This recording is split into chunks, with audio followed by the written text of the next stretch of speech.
এ যেন ব্যর্থতার নতুন মাত্রা যোগ হল ইসরায়েলের খাতায়।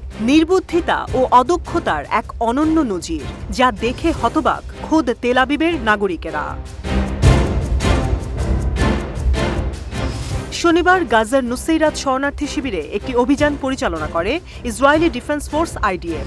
আধুনিক সব সরঞ্জাম, অধিক সেনা মোতায়েন করে টানা কয়েক ঘন্টার চেষ্টায় উদ্ধার করে আনে হামাসের হাতে জিম্মি 4 জন ইসরায়েলিকে। এরপর থেকে এ অভিযানের কথা ফলাও করে প্রচার করে পশ্চিমা গণমাধ্যম। ইসরায়েলি সক্ষমতার একটি বড় দৃষ্টান্ত হিসেবে উপস্থাপনের জোরপূর্বক চেষ্টায় মাতে সমমনা সংগঠনগুলো। তবে যে কথা চেপে যায় ইসরায়েল ও তার মিত্ররা, তা ফাঁস করে হামাস। রোববার স্বাধীনতাকামী সংগঠনটির সশস্ত্র শাখা ইজ আদ-দিন আল-কাসাম ব্রিগেড জানায়, 4 জনকে মুক্ত করেছে ঠিকই, কিন্তু বিনিময়ে আইডিএফ খেসারত দিয়েছে আরও বহুগুণ। কাসাম ব্রিগেড জানায়, 4 জিম্মিকে মুক্ত করতে 250-র বেশি ফিলিস্তিনিকে তো হত্যা করেছেই, উল্টো আরও 3 জিম্মিকেও বানিয়েছে নিজেদের অন্ধক্রোধের বলি। এ অভিযানে ইসরায়েলি সেনার হামলায় প্রাণ গেছে খোদ নিজেদের পক্ষের 3 জিম্মির। এ যেন রূপকথার সেই গাধাটির গল্প, যে জল খায় ঠিকই, কিন্তু ঘোলা করে খায়। 4 জনকে বাঁচাতে গিয়ে যে 3 জিম্মিকে হত্যা করেছে ইসরায়েল, তার মধ্যে একজনের আবার রয়েছে মার্কিন নাগরিকত্ব। এমনিতেই যুক্তরাষ্ট্রের সাথে চলছে তেল আবিবের শীতল সম্পর্ক, তার উপর এ যেন খাল কেটে কুমির আনা।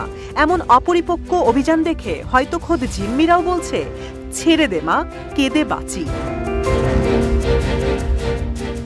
হামাসের কাছ থেকে যে জিম্মিরা ছাড়া পেয়েছেন, তাদের অধিকাংশই জানিয়েছেন তাদের সাথে মানবিক ব্যবহার করে হামাস। দেয়া হয় পর্যাপ্ত খাবার ও বিশ্রামের সুযোগ। তবে এখানেও বুঝদার সাজতে গিয়ে সর্বনাশ করে ইসরায়েল। গাজাবাসীদের শাস্তি দিতে বন্ধ করে দেয় খাবার। গাজাবাসী হয়তো এতে দুর্ভিক্ষের কবলে বিপর্যস্ত, কিন্তু মোটা বুদ্ধিতে যেটা তেল আবিব বোঝেনি, তা হলো খাবারের অভাবে পড়তে হচ্ছে খোদ ইসরায়েলের নিজেদের জিম্মিদেরও। ফলে অধিকাংশ জিম্মিদের নিজেরাই অভুক্ত রেখেছে আইডিএফ। আবার মুহুর্মুহু এলোপাতাড়ি হামলা চালাচ্ছে জায়নবাদী সেনারা। এতে হামাসের টিকিটিও ছুঁতে না পারলেও তাদের ফেলা বোমা ছুঁয়ে যাচ্ছে জিম্মিদের। এতে নিজেদের হামলায় নিজেরাই কুপকাত করছেন নিজেদের দলের জিম্মিদের। রোববারের ভিডিও বিবৃতিতে এসব পাগলামি বন্ধ করার আহ্বান জানায় হামাস। কাসাম ব্রিগেড বলে, কোনো ফন্দিতেই গাজা থেকে জিম্মিদের সরিয়ে নিতে পারবে না ইসরায়েল। শুধুমাত্র আলোচনা ও চুক্তির মাধ্যমে আগেও শতাধিক জিম্মি পেয়েছে কাঙ্ক্ষিত মুক্তি। তাই অপরিকল্পিত অভিযানে নিজেদের ঝুঁকিতে না ফেলে আলোচনায় আপোষের পরামর্শ দেয় হামাস।